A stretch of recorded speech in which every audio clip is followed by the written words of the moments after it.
mel ni fan lañ jëm. dañuy dem conférence Useful Life.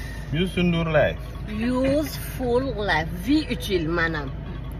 ok moom lañu bind fii defe naa Useful Life. yéen nag fu ngeen dem. conférence. ngeen yaakaar ni foofu ay caaxaan moo fa am. préparé seen Moussa dina am nañu nar a jooy nag.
Mesdames, Messieurs, honorables invités, bonsoir à toutes et à tous.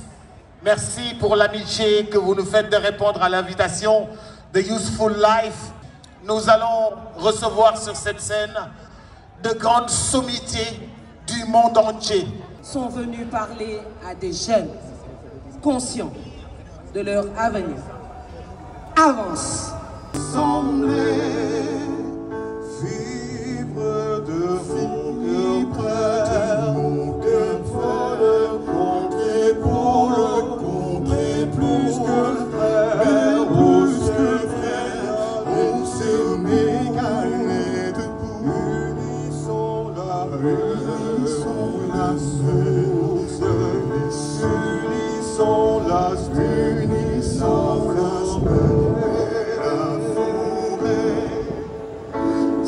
salut Afrique.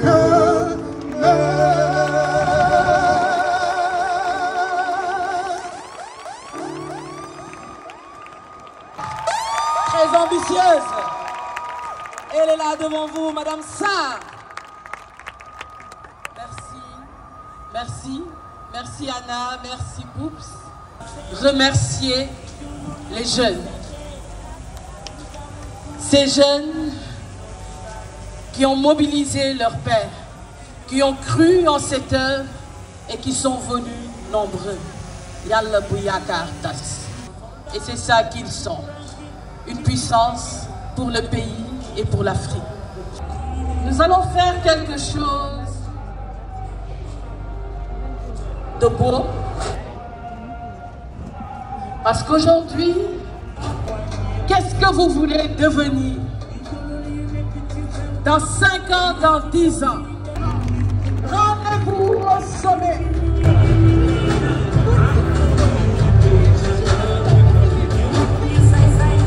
bañuy jàng livre yombul bañuy jàng dara lu leen war a taxoon a mën a réussir yombul woon teewul tey ñu doon ay kilifa yéen ndaw ñi tey lépp yombu leen waaye dafa mel ni pas-pas dignité ak ngor gi nekkoon suñu waay jooju dañuy bëgg a rëcc xam ngeen seen bopp fii ngeen juddoo fii la Jor yaroo fii la Alburi nekkoon fii la Serigne Bamba nekkoon fii la Seydi Hadji Malick nekkoon fii la mag ñu baax ñi nekkoon te valeur boobu ak dignité googu moo nekk ci tere ndaw Sénégal yi jóg leen tàccuwaat seen bopp te ñu incarné valeur yooyu loolu la ñuy xaar ci yéen. mais Anna njabootu du Ndiaye Rose ñu ngi lay wax jërëjëf mënoon ngaa organiser fàtte du Ndiaye Rose fàtte njabootu du Ndiaye Rose waaye Anna lii ñu la tëggal fii ca kaw ca kanam Jeunes, sans action, pas de transformation. Avance. Et j'ai avancé. Et avec le potentiel que vous avez, si vous décidez d'avancer, si vous décidez d'être dans l'action, même le ciel n'est pas une limite pour vous. L'amitié et la sincérité de venir parler à la jeunesse sénégalaise. Je vous demande d'applaudir Oumar Ben, l'as de cœur de la jeunesse sénégalaise. Commencez à rêver maintenant à la minute. Ayez un rêve. Il faut avoir ce rêve-là. Tout commence par un rêve. Et que vous trouvez ce rêve, soyez fidèles à ce rêve. L'erreur à ne pas faire est de laisser une autre personne définir ce rêve pour vous. C'est prenez le temps de vous éduquer. Je crois que nga xam li nga bëgg a nekk mooy enseignant bi nga xamante ni bu élève bi di déconné sax dina ko baab pour mu toog pour mu wàccul ko li nga xamante ni moom la góox ci xam-xam donc kon ñun ndaw yi nañu gëm suñu bopp te bu ñu daw mukk wala ragal mukk ne ndaw mën na jiite. La résilience, c'est comme, vous savez, quand vous prenez un bois, par exemple, que vous essayez de casser. Vous voyez, non, vous prenez un bois que vous essayez de casser, et quand vous essayez de casser le bois arrive à résister et à revenir à sa place. Donc, la résilience, c'est la capacité à résister, à se surpasser malgré les obstacles, malgré les adversités, malgré les challenges, malgré les échecs, n'est-ce pas? Et de pouvoir tenir debout. Lan laa war a mën a def ak suma loxo ak suma bopp voilà parce qu'il me reste encore mes bras qui fonctionnent et ma tête aussi, mon cerveau et voilà. Rendre ma vie utile à l'autre est mon rêve. Et que je serai épanoui si autour de moi les gens sont épanouis. Vous qui êtes là et qui donnez vos vies pour vous occuper des autres, vos vies sont utiles. ba ñu xam ne difficulté lu mu métti lu mu tar li ñu soxla du nga toog di ko jooytu waaye nga jóg fas jom góorgóorlu xam ne lii yàlla daf ko teg sa kanam pour yee gaynde gi nekk ci yow. Que chaque jeune ici doit être convaincu qu'il a tout le potentiel pour être un leader. Mais comme a dit Vincent Mendy, personne ne se désigne comme leader. C'est votre entourage qui fait de vous un leader. N'acceptez jamais qu'on vous dise que vous êtes bon à rien. Le bon à rien n'existe pas. Il y a juste des gens qui n'ont pas encore été mis en condition pour que leur potentiel se révèle. Il faut croire. Comme celui qui croit, c'est celui qui est debout. Celui qui croit, c'est celui qui peut rêver et espérer voir ses rêves se réaliser. Que ce soit tout ce que vous avez entendu, face de vous, des jeunes qui rêvent, mais pas dans les nuages, des jeunes qui rêvent et qui croient en eux. Faites-vous la promesse au fond de votre âme d'avancer. Et d'avancer dans ce que vous croyez et dans votre propre rêve. Beaucoup de milliardaires qui ont beaucoup d'argent, mais au soir de leur vie, ils se demandent, est-ce que ma vie a servi à quelqu'un? A useful life a comme leitmotiv vivre et faire vivre.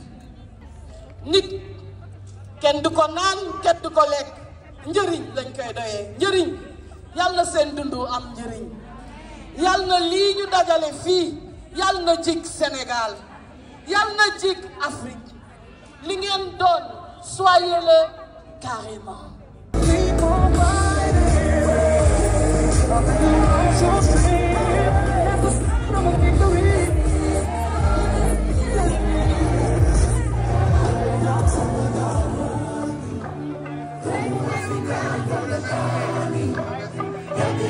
Yaga,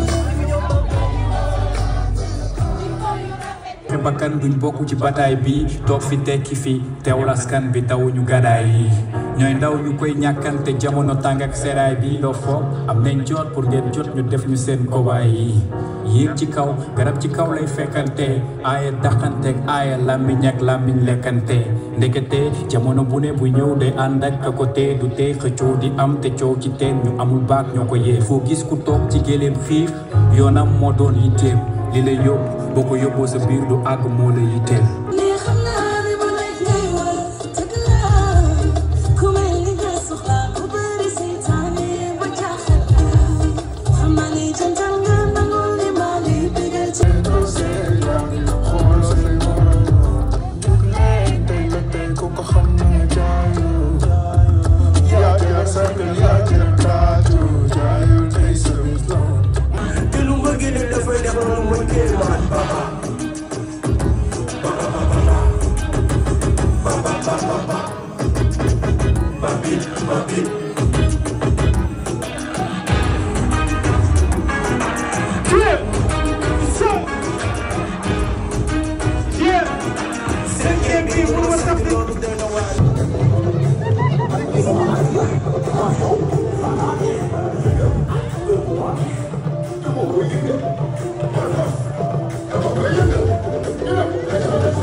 Donc on a été à Useful Life ce soir, cet après-midi, un événement qui a duré jusqu'à 22h quasiment. Et franchement c'est une première au Sénégal de voir cette initiative. Des gens qui viennent que pour parler de motivation, de développement personnel, de témoignages, pour vraiment impacter les jeunes. Et ça, le Sénégal en a besoin. Et il faut en faire. C'est un exemple, Anna, qui a donné le tempo. Moi, mon souhait, c'est vraiment que ça soit international, qu'on en ait régulièrement des événements comme ça, vraiment pour toucher les jeunes, pour les impacter. C'était votre ami Kakodjar et j'ai bien apprécié, j'ai passé un très bon moment. Merci à toutes les personnes qui ont parlé. Moi-même, je me suis retrouvé boosté. Et bientôt, on va en faire à Thiès. On va reprendre les motivations dans les écoles pour les enfants. Djadjef. Nek da ngeen xiifoon conférence bi lan ngeen doon lekk ci conférence bi mais pain de vie bu ngeen jot ak pain de motivation bi dugg na bu baax.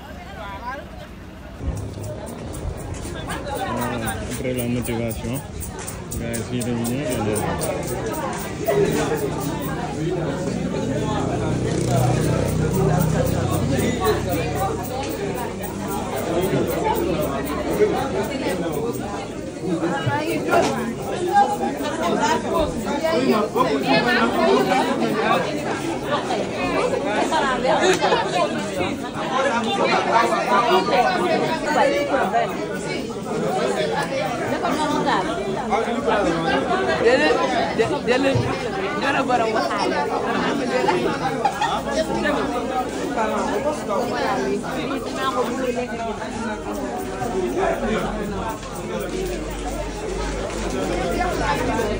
Gaya,